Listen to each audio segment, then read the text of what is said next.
तो कलिया सैया ले ले। अरे बाप रे बाप कौन मेला जे छै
हाँ गोद में दिया तुमको क्या जाता है इसमें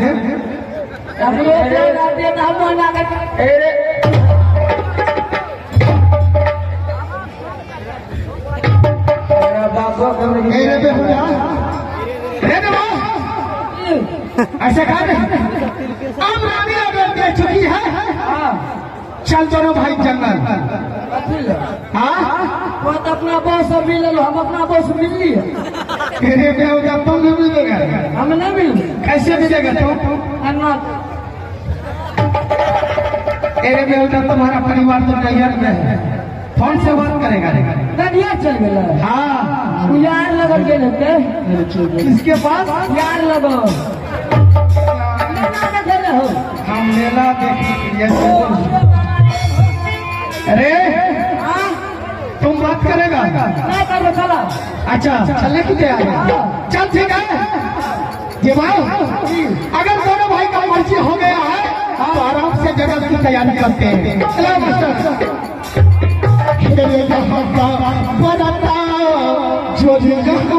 छोड़ो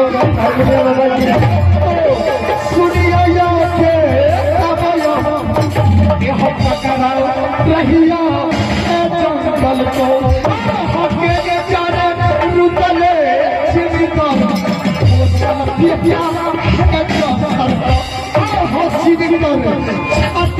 गोली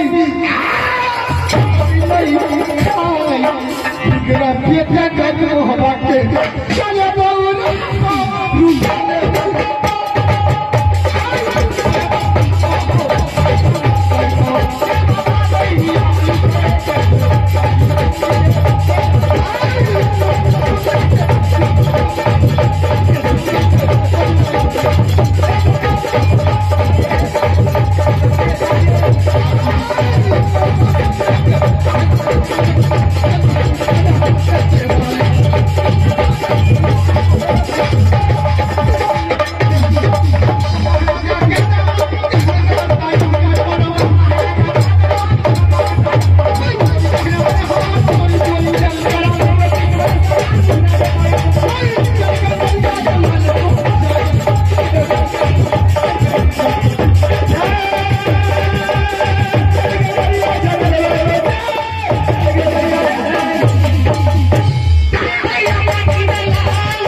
आप लोग जानते होंगे भाई कौन? मेरा ही नाम बाबा माहिर। जैसे कि शत्रुघ्न में जानते होंगे, शत्रुघ्न में जानते होंगे कि नारद मुनि नहीं रहता तो राजा दशरथ जग भाई नहीं हो। आइए तीरंदा अभी विभीषण नहीं रहता तो लंका का सर्वनाश नहीं होगा। और आइए भगवान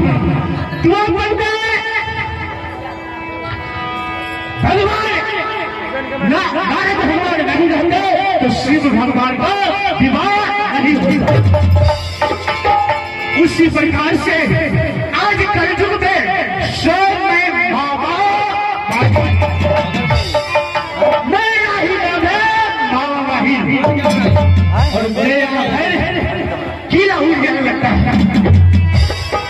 एक समय के बाद मेरा भागन रुद्र सिंह जंगल का शेर, जंगल का बादशाह, जंगल का डाकू, मैंने ये श्रीकावन बेटा को मार के पंजा तोड़ के मां गंगा के नदी में फेंक। उसी दिन से मैं कसम खाया जिस तरीका से मेरे एक श्रीकावन बेटा को मार के गंगा में फेंक डाला, मैंने उस दिन कसम खाया जब तक मैं परिवार रहूंगा तब तक मैं अन्न जल ग्रहण नहीं करूंगा। शौर्य उदय सिंह जिस तरीका से मेरे श्रीकावन बेटा को तुमने मार डाला, मैं अपना भेष बदल के जा रहा हूं और पूरा महुआ किला को सर्वनाश। आप लोग आहिस्ता आहिस्ता से नाटक समझ जाइएगा। आप लोग ध्यान से सुनिए और बाबा माहिर का खेल चालू है। और बाबा माहिर को कौन नहीं जानता है? सास ससुर सभी में छोटा छोटा झगड़ा करवाते तभी वो दाना पावे, नहीं तो उसको अंजल ग्रहण हजम नहीं होता। मैं यहाँ से अपना भेष चेंज करके मैं किसी तरीका से महुआ किला जाऊंगा और महुआ किला में सर्वनाश। अरे यहाँ बात के चर्चा भैया यह हो रहा है, सुने यह हो रहा अब क्या सुनो आगे क्या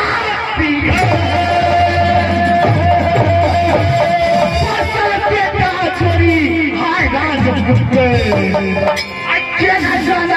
महिला सरदार राजपुत के सपना बन गई महबा के सपना बन गई।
स्वामी राजसिंहासन पे बैठे। इस राज का सारे मुंशी दीवान जितना भी सबको चलाना और ये राजगद्दी को संभालना। मैं यहाँ बैठा हूँ अपने राजगद्दी पे, और इसी वक्त जो भी होगा आपके सामने धीरे धीरे दिखाए जा रहा है। आप लोग बिल्कुल शांति बनाए बैठे करिए हो।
किया हो रामा, किया हो रामा,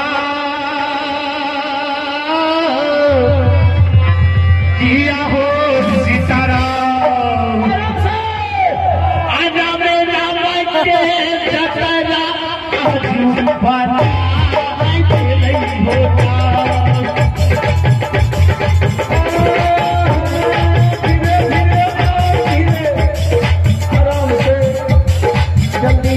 नहीं है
किला राज आज कोई इस दरबार में मैं देखता हूँ कोई है नहीं।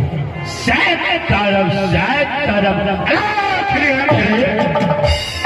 ये तो देखता हूँ कोई महात्मा है। प्रणाम प्रणाम बाबा। और वास्ता चलो बाबा इस मोहब्बा में और इस दरबार तक आप पहुंच गए, बहुत खुशी की बात। क्या आप मेरे सिंहासन के पास तक पहुंच गए? ये तो बहुत भाग की बात है कि बिना बुलाए हुए किसी के दरवाजे की कोई साधु महात्मा पहुंच। ये तो खुशी की बात है। आप पधार सकते हैं महाराज। शायद बहुत अच्छा की बात है राजन। पहले आप मुझे ये बताइए। हाँ बोलिए बाबा महाराज। एक कौन सा राज है? अच्छा ये मोहब्बा राज है। अच्छा मोहब्बा राज है जी। आप कौन? मैं आल्हा सिंह हूँ। मैं इस सिंहासन को संभालता हूँ। और हमसे छोटा भाई रोडल सिंह। अच्छा अभी आलस